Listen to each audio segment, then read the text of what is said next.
Oke, sahabat, pada kesempatan kali ini kita akan bincang-bincang mengenai prospek studi dan training di luar negeri. Nah, jadi bersama saya ada Mbak Roma atau Mbak Uli yang ada di negara S, yang ada di Iceland. Mungkin sekitar 1 jam ke depan kita akan discuss terkait dengan kesempatan belajar di luar negeri, bagaimana caranya, bagaimana administrasinya, bagaimana persiapannya, kemudian apa aja yang didapat dari sana, dan kontribusi apa yang mungkin setelah training itu yang bisa dihadiahkan untuk bangsa dan negara ini, gitu kan. Nah, kemudian mungkin kan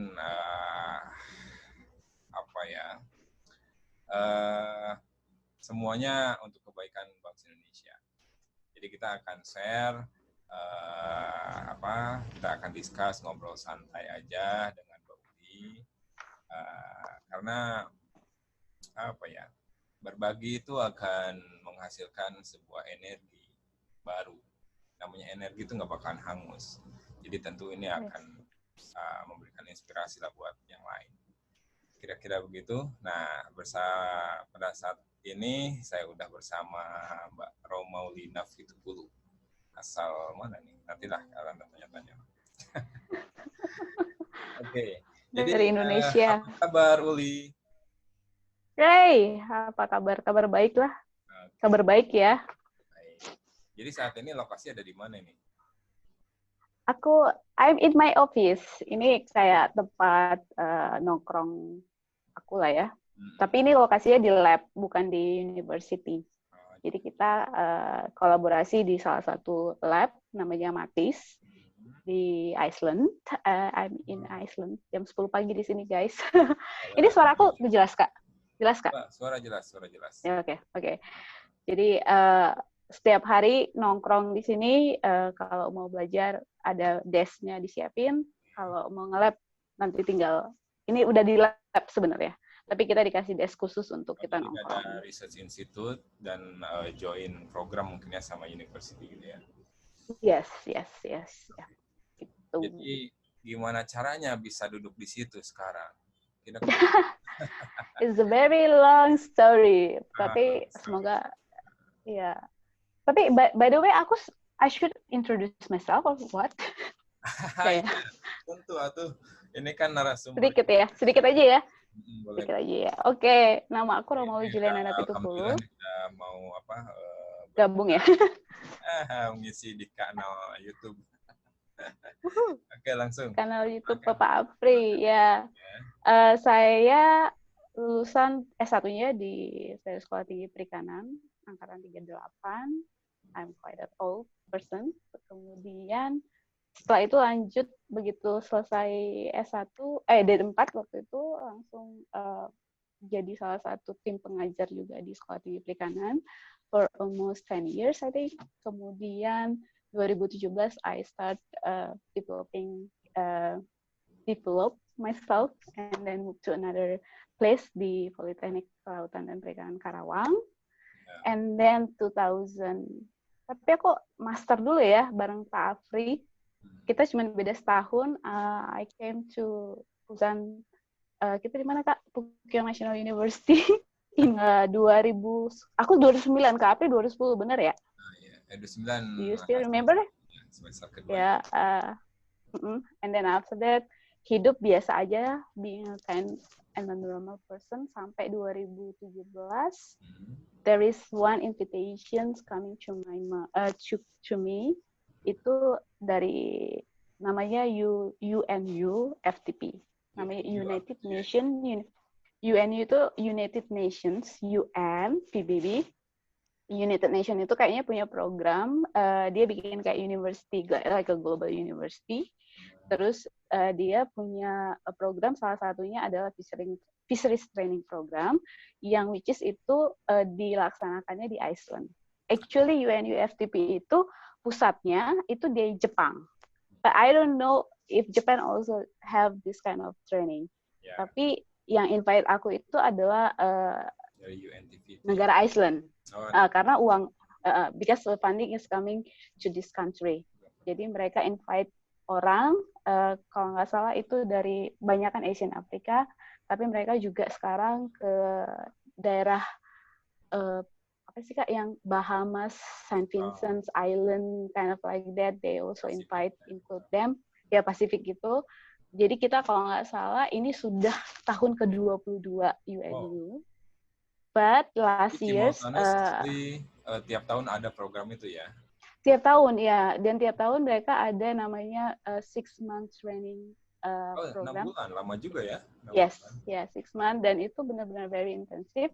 Tapi masalahnya adalah not everyone can join this program because it's like UNU, U to U, or G to G, kind of like that. Jadi harus ada institusi yang megang dia gitu. Jadi kalau dalam hal ini UNU itu dapat KKP, jadi KKP sebagai salah satu hostnya waktu itu.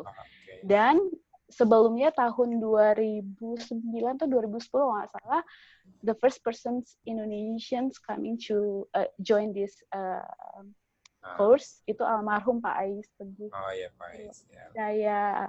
Tapi waktu itu hostnya itu memang KKP, tapi di bawah Direktorat Jenderal Pengelolaan Hasil Perikanan. And after that, 2 orang, satu lagi namanya Pak Suhendar. Tapi informasinya untuk training di UNU ini di website KKP barangkali ya, atau ada website? Harus ada hostnya. Mereka akan ngirim surat secara resmi ke KKP untuk interview person yang mau join mereka. Nggak mesti ASN atau enggak. Mereka sebenarnya nggak terlalu mikirin ASN atau enggak. Itu kadang mereka bilang adalah you choose. Siapa orang yang kayak kandidatnya, nanti aku akan seleksi gitu. Jadi dia ngasih kesempatan kepada KKP untuk milih orangnya, kandidatnya, nanti dia akan datang atau interview by Skype, tapi biasanya dia ke Indonesia dia datang kok.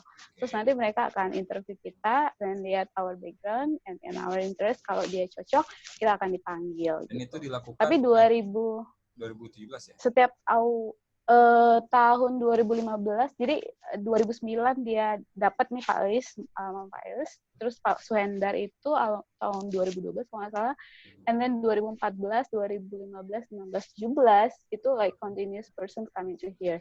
Tapi setiap tahun itu maksimal 2 orang deh. Persyaratannya yang paling utama apa itu selain bahasa Inggris? Apa ya? Kayak your background kali. Karena dia fisheries training ini kan fokus kepada 3 main specialization namanya. Jadi dia akan kasih kita kayak gambaran, oh this is UNU, this is our programs 6 bulan. Dan dia udah wanti-wanti nih, kayak kan lu akan pergi ke negara yang oh my god, nggak semua orang tahu di mana Iceland kali ya. Apakah Anda tahu di mana Iceland di peta dunia gitu kan? Kadang orang nggak paham di mana. DSS. Nanti dia mikir kayak kamu tinggal di iglo nggak sih? Enggak sih, enggak. They're living like a normal person. Normal nanti biasa dia, ya. Terus dia ngasih tahu kita gitu bahwa ini ini adalah training yang sangat intensif karena dilakukan selama 6 bulan. And specialization-nya main specialization-nya ada 4 ya.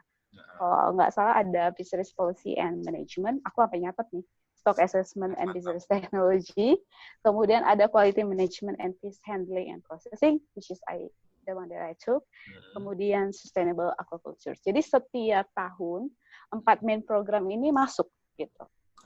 Jadi jadi dia akan major point-nya ada di sini gitu.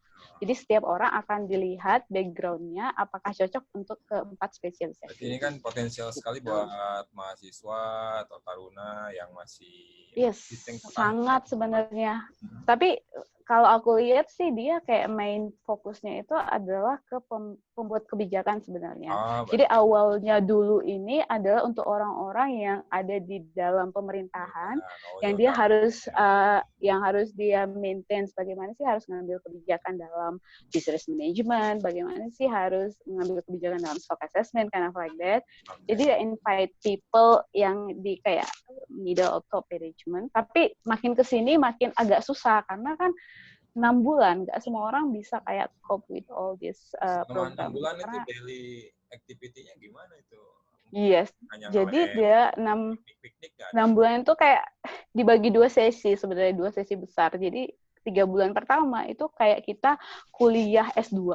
So they will give you like a lot of course Course-nya gitu ya. dari mulai ya itu sangat global dari mulai fisheries management sampai sustainable aquaculture.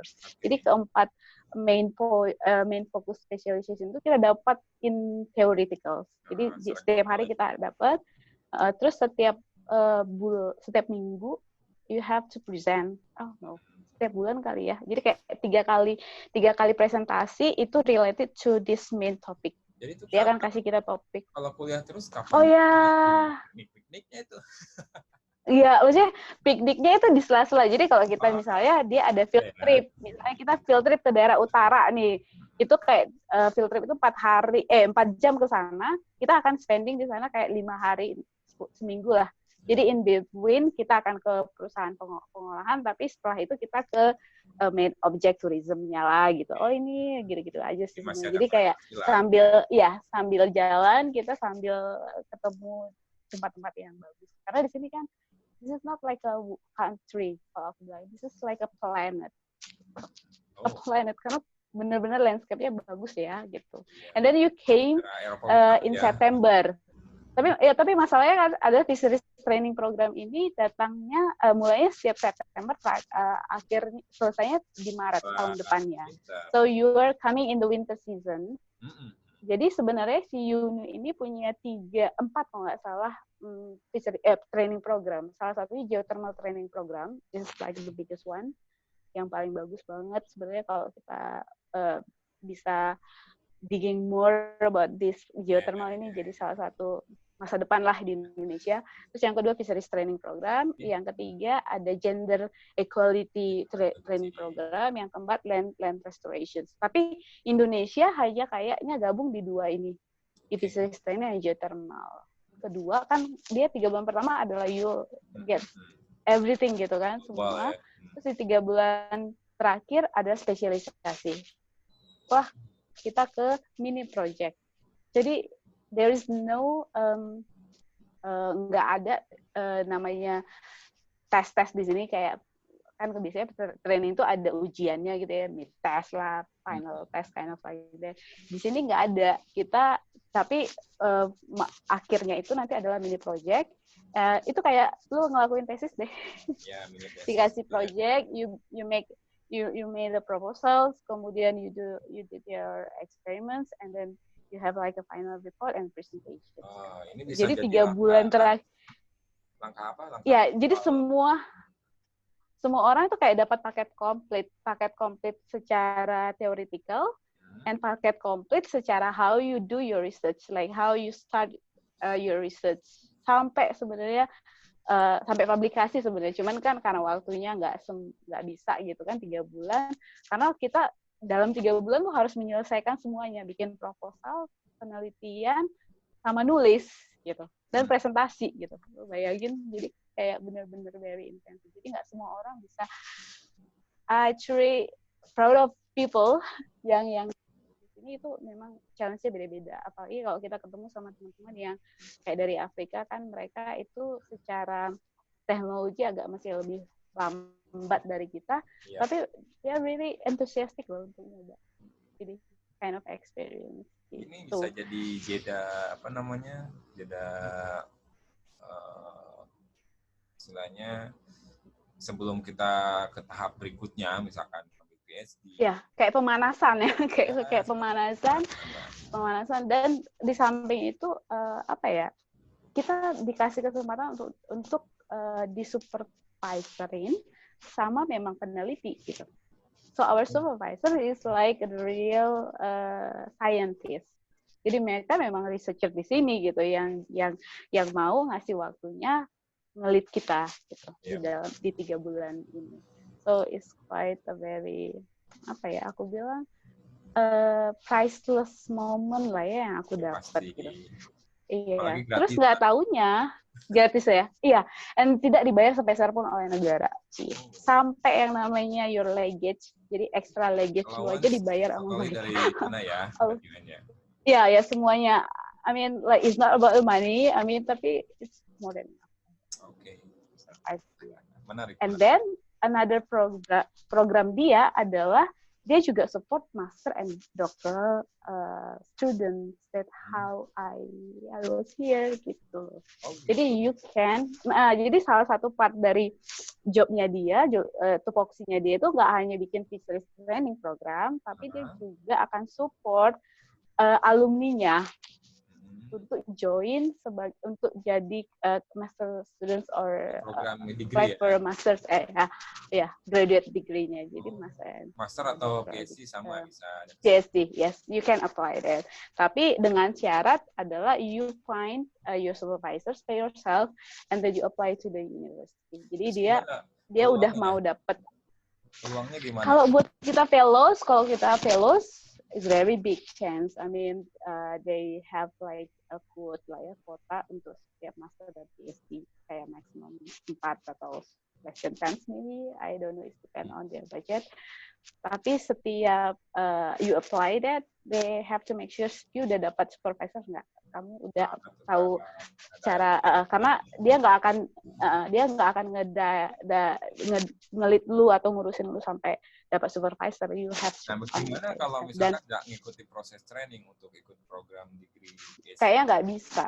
Kayaknya nggak bisa karena itu adalah hanya untuk dia hanya support untuk kita yang fellow. Gitu. Tapi aku kan sekarang jadi istilahnya funding aku, sponsor aku dari UNU ini.